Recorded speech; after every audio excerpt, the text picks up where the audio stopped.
Hey everybody, how's it going? Well, welcome back. It's that day again. That's right. I know we've been kind of spotty with our content out here, but it's been busy and it's been raining and it's just been here. We had rain yesterday, about halfway through the day, through the early part of the evening. Well, through 8 o'clock, 8:30, we had some rain. But it was really nice, just enough, just to give everything a nice, healthy drink. So I don't think we're going to be seeing much more rain this weekend. Might see some next week, I don't know. Anyways. Forecast always changes no matter what. Well, as you can see, I have another lantern share. Now this one's pretty special, and I'll tell you why. Because I've been wanting one of these for a while, and without going into too much detail quite yet, I will bring it up to the bench. That's right. Now what we have here is a number O Dietz tubular, and it's unmarked, as most of these early Dietz lanterns were. This is a beautiful piece. This is really great. You know, it's late 70s, early 80s. Has a blowhole. Now you're probably like, well, what's that all about? What's that for? Well, the design behind this was when you turned it down, if it was still glowing a little bit, you could blow through this and it would extinguish the flame completely. And it kind of works. I've given it a shot and it does work. If you have it at full height, it's just going to flutter. It won't blow it out. Anyways, and also, this that's kind of the moneymaker right there. The spring top. Now, common misconception is that the spring top has something to do with a lift mechanism. No, not at all. It's a globe retention system. It retains the globe. So this hardy ring, see that hardy ring, because most of the other tubular lanterns, case in point, like this on this crystal here, it's just a ring. See the little lift tab. See, that's all. SG&L crystal. Yeah, nice. I know. Thank you. I need to fix that one. It's not burning very well. I think the old kerosene in it, it's from Merit Oil, and they colored it. They added a dye to it to give it a little bit of a yellow color, and it's aged and darkened, and it's a whole nother video. Absolutely. So anyways, I've been burning it out here in the garage just to use it up, and it's burning very poorly, so I need to do some adjustments, some cleaning. Anyway, back to this, the star of the show. Now, the spring top was mainly just, well, and not mainly, but that's the design. It was to keep the tension on the globe. So when you're carrying your lantern, it didn't rattle. You know, you could do whatever, you could do gymnastics with it and it wouldn't fall out. It wouldn't rattle and make noise. Oh yeah, so I have some tobacco up here being prepared for myself here. Sometimes I put some pipe tobacco on top of a smoke bell of a burning lantern so I can dry it out a little bit so it burns better and tastes better. And I find that certain blends really benefit from that. And if you smoke them too wet or right out of the tin, then they'll gurgle and get a lot of moisture in it. Anyways, back to this. I'm sorry, tangents. So, spring top.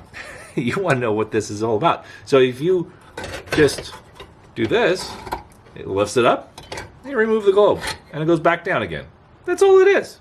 It's all about the globe. It's just to keep the globe down.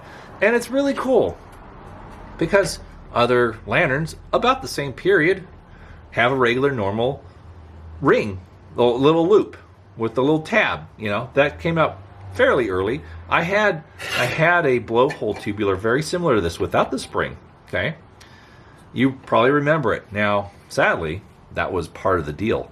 I traded that lantern for this one, along with a couple others, but I'll tell you which ones that they were later. But this, do you blame me? It has a blowhole. It's essentially the same lantern, but with a spring top. And I've wanted one of these for a while. Let me put this back.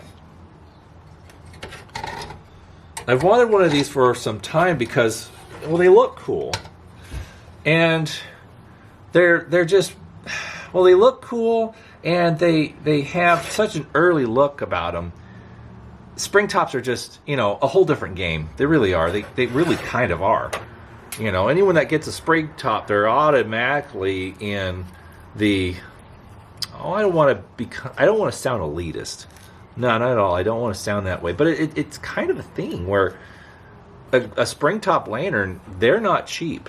No, they're very uncheap. They're very pricey lanterns. I mean, for a good reason. They are popular, and there's only so many around. So when one surfaces that is for sale, it's usually out of someone's private collection already. Or they find it in the wild, and that's really rare because they're running out. These lanterns are 140 plus years old, and we don't know how many are still around. Sometimes they surface in good shape or bad shape, and they made plenty. They made a lot, but still, we're talking about a metal item from the mid to late 19th century, late 19th century, I should say. I know this. Late 19th century, which is the 1870s through the 90s is late 19th century. Anyway, stop talking so much, Rob. Everyone knows. Everyone agrees. Sorry, I'm just packing my pipe here. Anyhow, this thing, I don't know about the black paint. Now, I know you're probably like, what are you talking about? You love your black paint. You like old paint. Well, true. I won't lie. I do like aged paint. However, I'm not sure how old this paint is. Now, it does appear to be quite old. But poorly applied. Probably at some point in its earlier days. But the metal underneath looks like it could be pretty good. And, yeah, of course it spared it. Of course it kept it from rusting and looking like trash or becoming trash. So that's fine. But the steel spring, I guess it's steel. I've seen others that were brass, but I don't know. Maybe Mayros did brass. I can't remember. Some of them did, some of them didn't. But this is Dietz. And two-piece fount. Yeah. But anyways, it's got a number O burner with a 5/8 wick. Brass burner cone. Let me take the globe out and we can disassemble it a bit. Now the globe plate is interesting because there's these two like machined holes in there. You see those little holes? Yeah, they're right there. And I haven't seen that before, and I don't know what that's about. But they look like they were intentionally stamped there or punched. But whatever the case is, they're there. I've never seen that on the other lanterns I've had of this period. But anyways, brass burner cone. Okay. Yeah. That's rock and rolling. And then here's the burner. Now, I could be wrong, but I want to say this is it R.E. Dietz? Let me see. Let me pull out my cheaters. My cheater. My handheld cheater. I can zoom in on this and get a better look. Ah, helicopter. Love that. Oh boy. Patented 1870 JH. Oh yeah, it's an Irwin. It's an Irwin burner, so that's correct. That's correct. J.H. Irwin. So that is the correct burner, and it's very nice and clean. It's probably been cleaned at one point, but I don't know. Anyhow, as you can see where the black paint ends, that's actually some nice metal under there. It's kind of got a dark finish a little bit. So I might strip it. The paint might not even be older than the 20s. And this lantern's way older than the 1920s. But anyways, we can be grateful for the paint because it did spare it. But I want to see that solder. I want to see all the characteristics underneath this paint.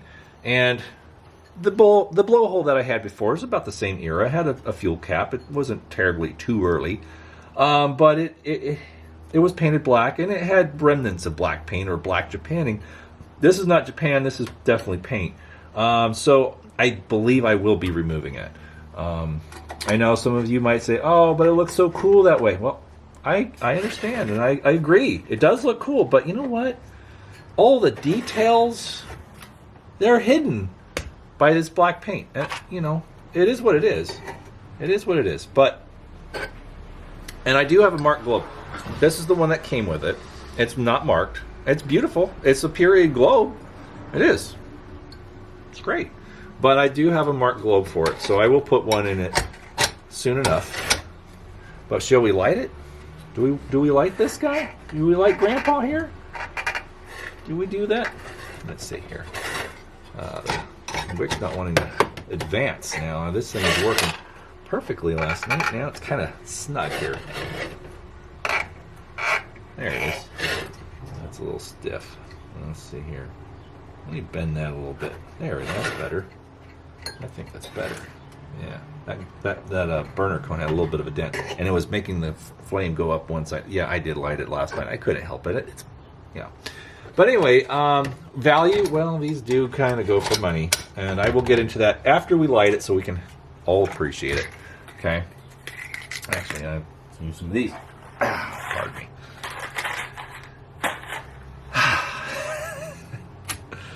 Do it the old style here. So this has a match hole, and you just insert your match through there,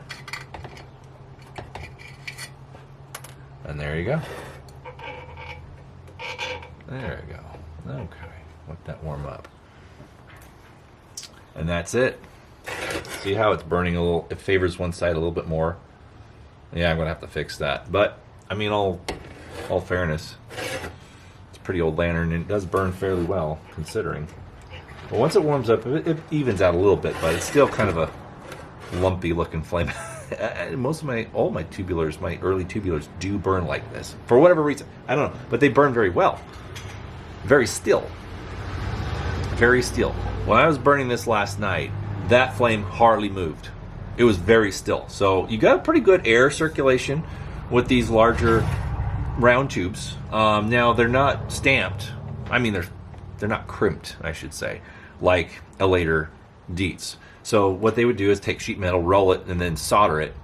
And then they made the sections down here, and then they took these little elbow pieces, joined them, soldered them, and put it all together. So that's why it looks like plumbing from an old sink, you know. But yeah, they're really kind of neat. They're really neat. So this has the little star perforations, the little plus signs or crosses in the brackets that hold the bail. Now, a lot of these earlier lanterns have the bails mounted on top of the tubes with clamps or, you know, clips.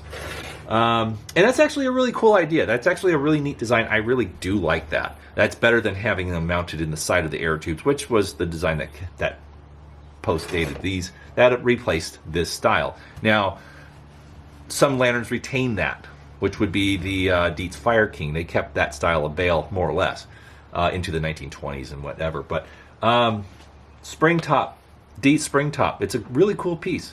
And I'm very happy to have it. Now, you're probably wondering how much these are worth. Well, they're worth whatever you're willing to pay for them. Now, they don't circulate often. And when they do pop up, they go for money. They do. This one was scored by friend and lantern collector Jake Manila, and he's in the tubular group. So shout out to Jake if you watch this video. As you can see, I'm very satisfied with this baby. I did wait a bit for it. It took its time getting here, but anyways, we traded some lanterns, and he's happy with his trade, and I'm happy with mine. So it's okay. I let 3 go for this one, which it's fine. It really is, because I've wanted one of these for a while. But on a good day, or most days really, these can fetch anywhere from $600, $500 or so to $1,000. To $1,000, maybe a little bit more depending. Now, why are they that expensive? Well, the spring top is desirable. It's unique. It's very indicative of the late 19th century. It's very early and primitive looking. It is, and that's kind of one of the first patents. The spring top came on some of the earliest Dietz lanterns, whether Dietz and Smith or R.E. Dietz. But this is just a really special piece, and that kept me out of the game for a long time, because as much as I love these things, I wasn't prepared to pay upwards towards $1,000 for one lantern. No, I'm sorry, I'm just not that guy. I'm really not. Even if I had plenty of money, I would still probably shy away from that, because maybe I'm old-fashioned, but these lanterns, as cool as they still are old lanterns, and that's nothing against them. It's just, I think of things that are worth $1,000 or other things made of precious metal. But anyway, these are becoming precious metal for all intents and purposes. But yeah, I mean, this thing could be easily worth a lot of money in its current condition. I think it was a fair trade. If I remove the paint and do a little bit of a nice, very mild cosmetic restoration, it would definitely, I'd say, boost its value a little bit. But you know, some collectors would want it just the way it is, because it was the paint was applied by somebody in its earlier history. I wouldn't say too early, but early. And there's really no way of telling. There are patent dates, I think, on the draft tube, but they are obscured because there's a collar on the smoke bell has a collar right here, and also the springs are in the way. So if there's any patent dates to be read, they're probably obscured. Ah, I see something. Let's bring out the old cheater again here. Come on, sign in. Let's see here.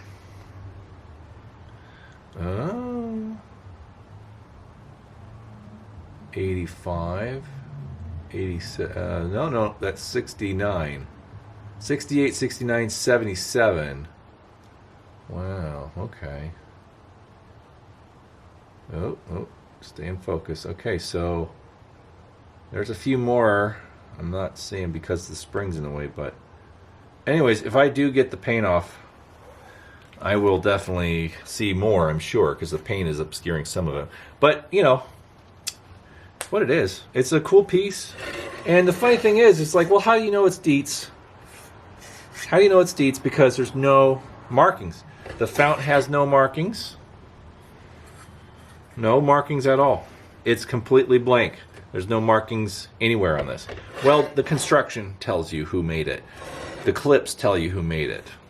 Like the very first one, the very early 1869 May 4th patented one that I shared a few videos back, the clips were blank. They had no stamping in them. Not at all. No stamping at all. So I say that's definitely a trait of an earlier Dietz lantern. Well, our first generation RE Dietz after Dietz and Smith. But anyhow, there's little things that will tell you what it is, who made it. Now, a lot of the early tubular manufacturers, they all use the same patent. The May 4 69 patent was used by a lot of the stamping companies right around that time. So it's really kind of hard to decipher if it's, you know, Denison Wheeler or Dietz and Smith or RE Dietz or whatever, or Chicago, whatever. There's a whole bunch of brands that made their appearance with that pattern that they all shared. So there was a few little differences, and if you know what you're looking for, then you can go for it. But you kind of get an idea. But yeah, and then I do have a marked globe. It would probably be slightly post-date this, but it's okay, and it will look great. It's a Dietz O tubular globe, and it has the same profile and same height and everything. So yeah. Anyways, good stuff. Yeah. Well, guys, we're coming up to about 20 minutes, and I might as well wrap it up. I know I didn't have my pipe, but I'm saving that for something else. I have something that I will be sharing. You know what? Hold on. Let's move this guy. I'll share it. I'll give you a taste right now. Give me a second.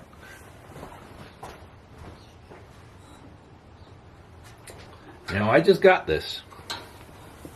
I just got this in the mail, and I'm really excited about this. It's a CT ham. And I've been wanting one of these for a while. And this is the before.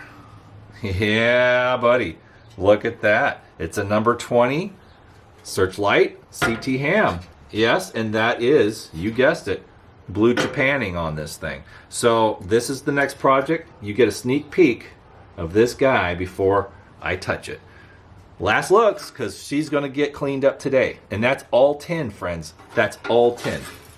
Yep. So when you see it next, it will be burning. That's right. I can't wait. I'm a kid at Christmas. I want to get this thing going. I want to do my little thing to it. And that is blue Japanning. So very excited. It's a good week. It's good a week. All right, guys. Well, take it easy, and we'll see you next week with some more content relating to these old kerosene burners, okay? I'm going to wick it up. All right. Wicked. Sorry.